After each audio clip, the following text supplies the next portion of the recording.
Hey, what's up, guys? Daniel here from Cast98, and today I want to talk to you about some of the features that make Cast98 unique.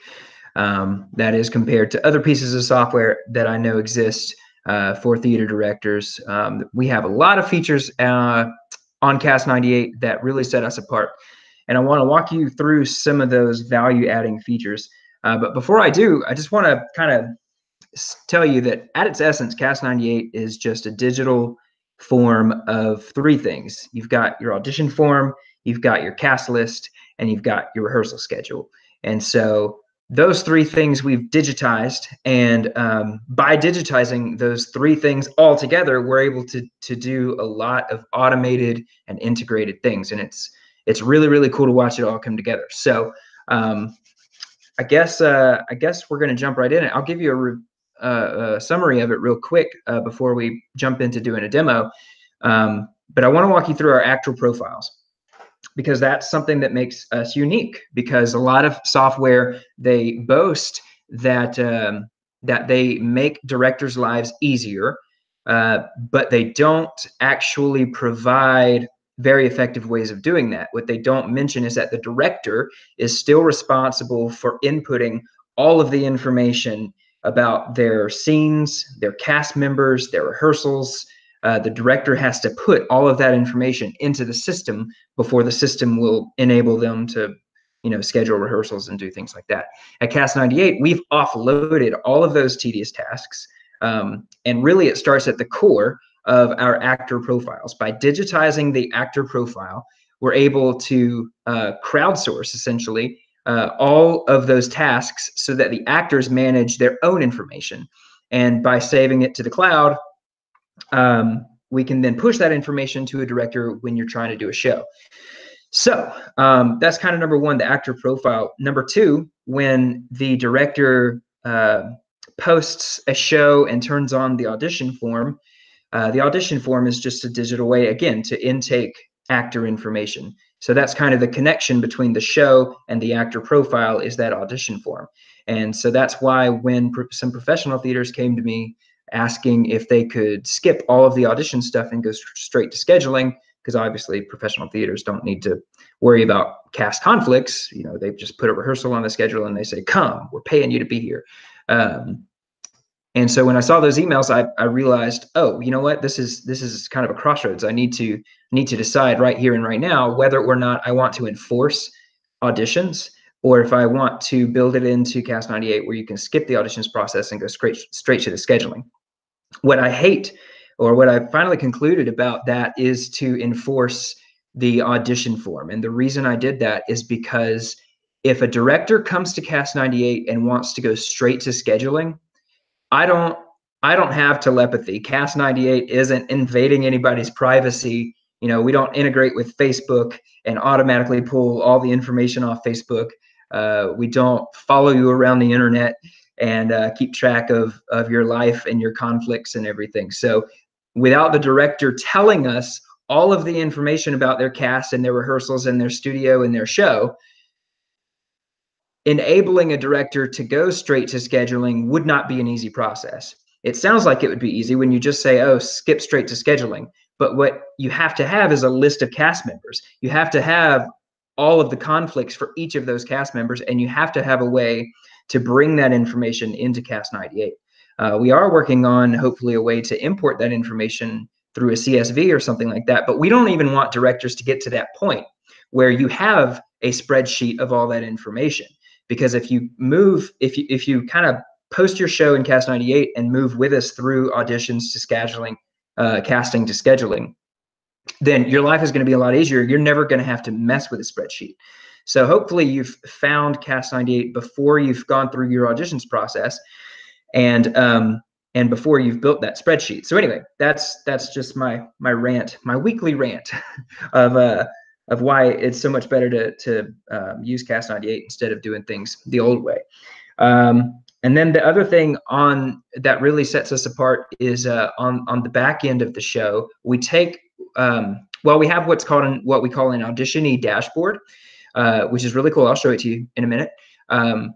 And there is where a director can see everyone that has signed up for an audition, And with the click of a button, they can expand that person's profile, each auditionee's profile. So as they walk into the audition room, there's space there to take notes, and to leave notes about what role you're considering them for, and to even score them in some skill areas, such as their vocal talent, their acting, their stage presence, their dance, their looks, if they have the right look for the part that you're considering them for, or whatever.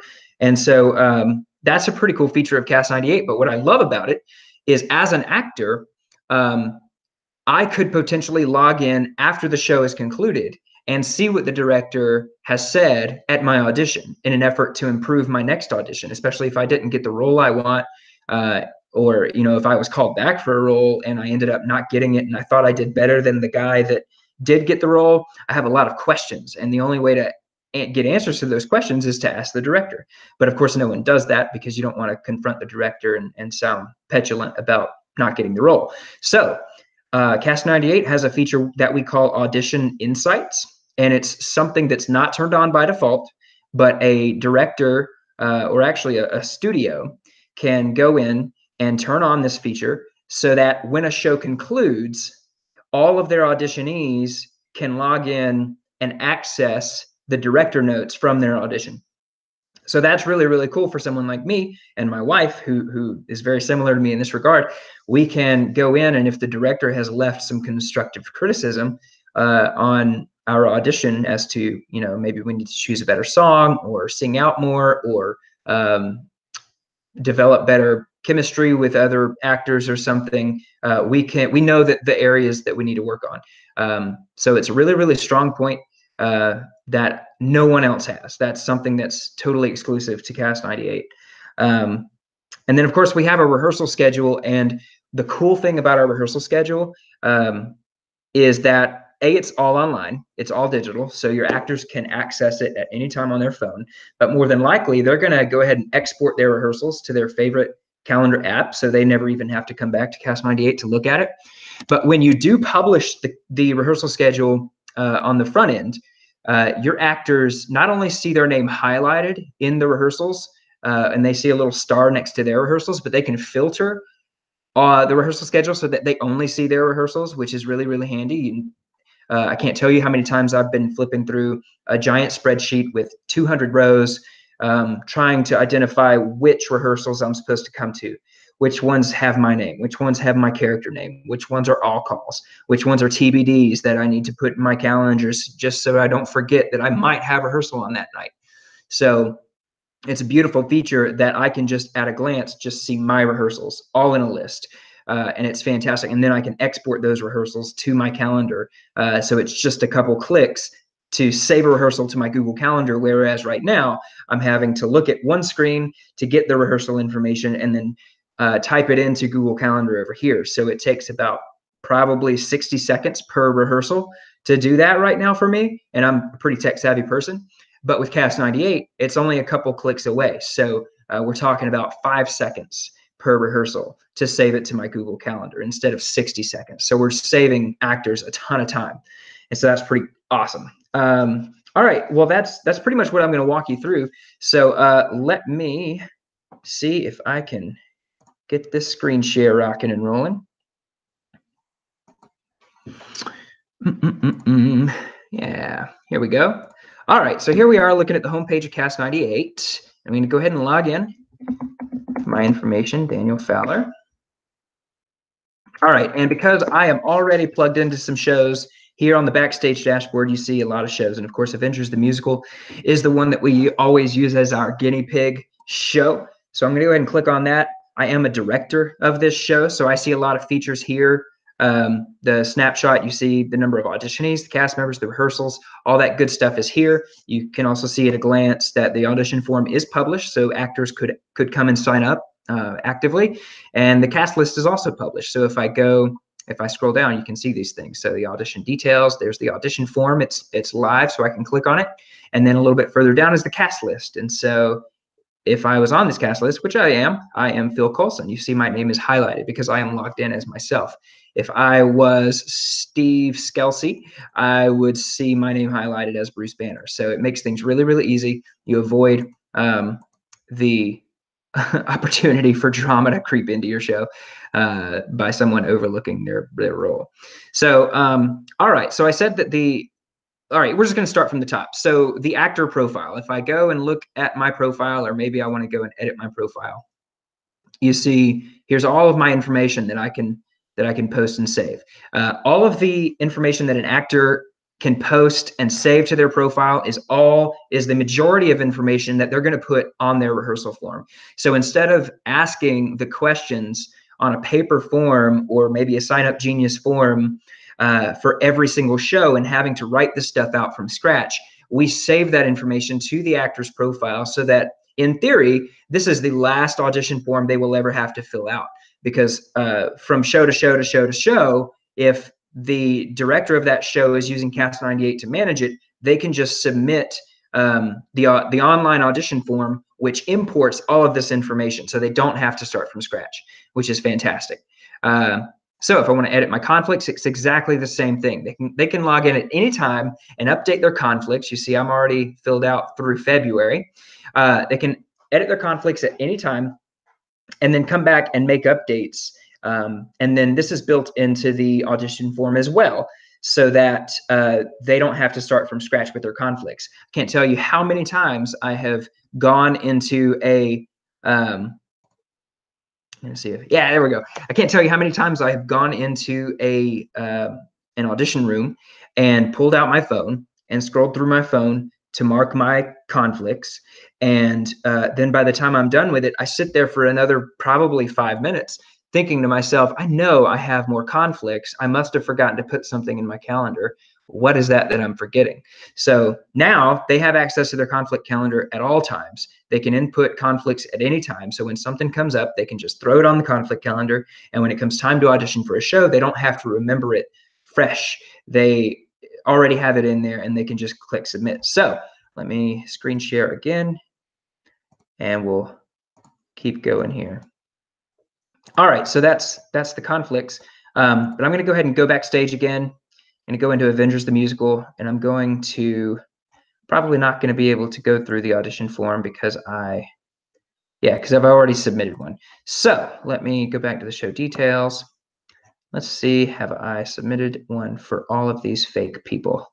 I think that I have. So maybe not for Alyssa Fowler. Let me see. Yeah, okay, cool. So my wife can do this.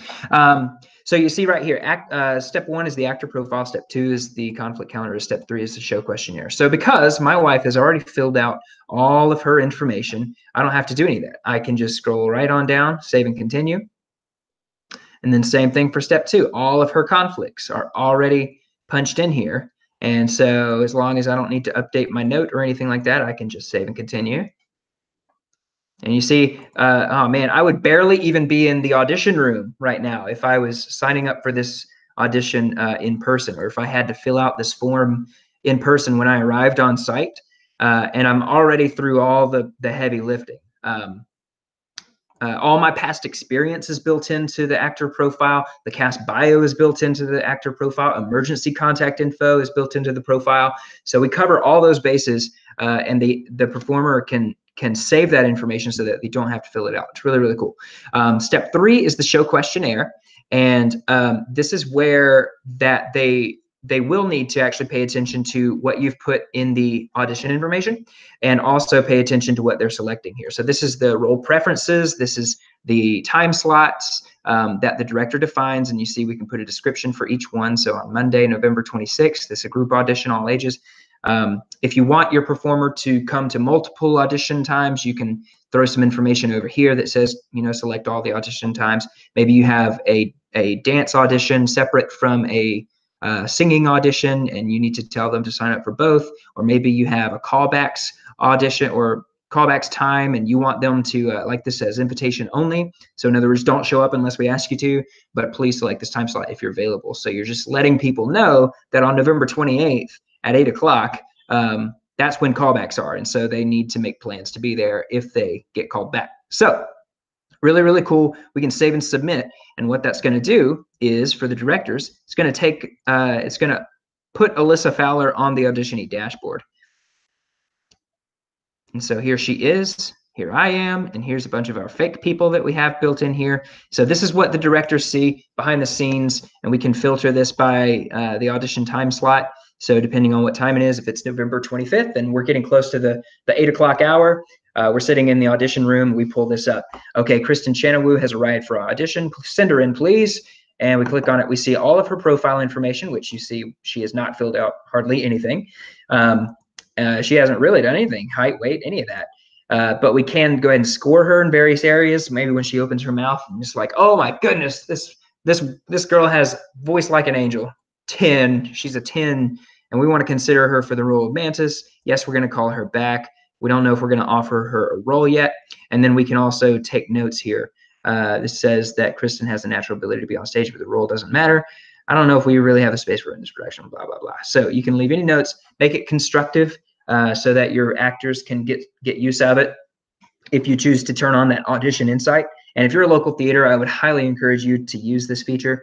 And then also, this is exactly where you would come. Let's say that Kristen has been cast in the show.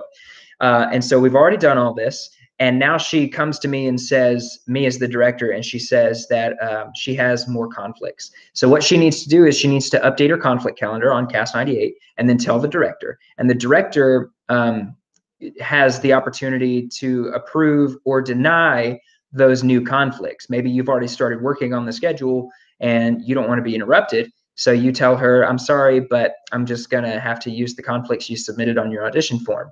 If you want to tell her instead, great, thanks for telling me. I was just about to start the rehearsal schedule. I'll make sure that your conflicts are noted. What you can do then is come into the Auditionee dashboard, click on Kristen Chanawoo, and use this Save and Sync button, and just click on that.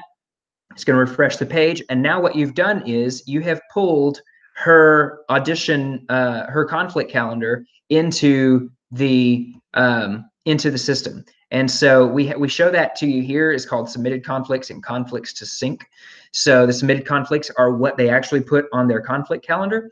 And then if you run the save and sync, this is what their conflicts are going to look like. So you see November 7th, Titus Burgess had a conflict, but if we save and sync it, that conflict would go away. So really, really helpful to do that and to give directors the opportunity to make that decision. So that's kind of step 2, the Auditionee dashboard. I mentioned we have the digital cast list. It's really easy to use. You just, if this is empty, you just click on add a cast member. You can enter the role. Maybe it's praying mantis instead of just mantis. And then we can assign one of our auditionees to that role. So really, really simple, but I'm not going to do that right now, and save those changes. So that's awesome. Then the next step as the director, once you've built your cast list, obviously you want to make sure that you publish it and save those changes so that your new cast can come and see it. And then you can manage the schedule. And then this is really what we built Cast98 for. And so to manage the schedule is really, really easy. It's 3 steps. You select your auditionees, you compare the conflicts and select the time, and then you can enter the rehearsal information. So let's do this real quick. Let's say that we want to have an Avengers only rehearsal. So I'm just going to select on them. And here you see we have our Avengers, and their conflict calendars have automatically synced with the schedule builder. So without having to do anything, I can immediately transition from auditions to casting to scheduling, because all of this is automatically populated from their audition form. And so you can see that as the more red marks, the more red ticks that you see, the worse that date is for a potential rehearsal. So if this is an Avengers only rehearsal, and maybe it's really, really important that everyone is here, you see I'm really looking at Tuesday or Wednesday, the 27th and 28th. For the sake of finding some extra time, I go a little bit ahead, and you see that short notice up here is a little bit harder to work with. A lot of people already had conflicts for this upcoming weekend, but if we scroll down a little bit and start looking at December dates, then their schedules open up a lot. So if I want to put a rehearsal here on Sunday, December 9th, I just click on that, and then we can enter the rehearsal details. So you see December 9th, 2018 is already selected. Start time of 6 o'clock. Let's make that 6, not 6:39, just 6:30. We're going to call this Avengers Suit Up. No, wait, what's their actual saying? Avengers Assemble. Right, and so we're going to say this is the day we will try on costumes. Please make sure you are on time. Yeah, we can say where this is. In the show details, you can set what the default venue is so that you don't have to ever really edit that. But if this is maybe off-site for some reason, maybe you're meeting at the costume shop instead of at the studio, you can just change that here. And if it's not listed already, you can add it by clicking right here. So we're going to save this rehearsal. Success, rehearsal saved. And if we see here, Avengers Assemble, December 9th is now on our list here. And if we click the little people icon, well, it's supposed to list the people here, but I think that doesn't work if we, yeah. So we'll just have to refresh the page if we want to see them listed here. But otherwise, you can see everybody else that's already on these other rehearsals. So this is actually also a great snapshot of our rehearsal schedule. You see we have two tabs here. There's three if you're a cast member looking at this. Actually, why don't I just go and show you what I'm talking about.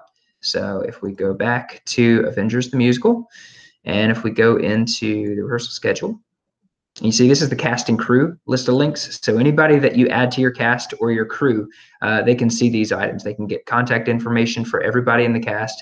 They can see the cast bios for everybody, since that's fun, headshots included. And the rehearsal schedule, they can see their rehearsals. So now you see we have 3 rehearsal tabs. We can see all the upcoming rehearsals. The stars indicate that I am on this rehearsal. You see my name highlighted on all of these, but if I click on this one, you see I'm not in that one. So that's great. And then if I scroll down, here's Avengers Assemble. Just added, there's me again.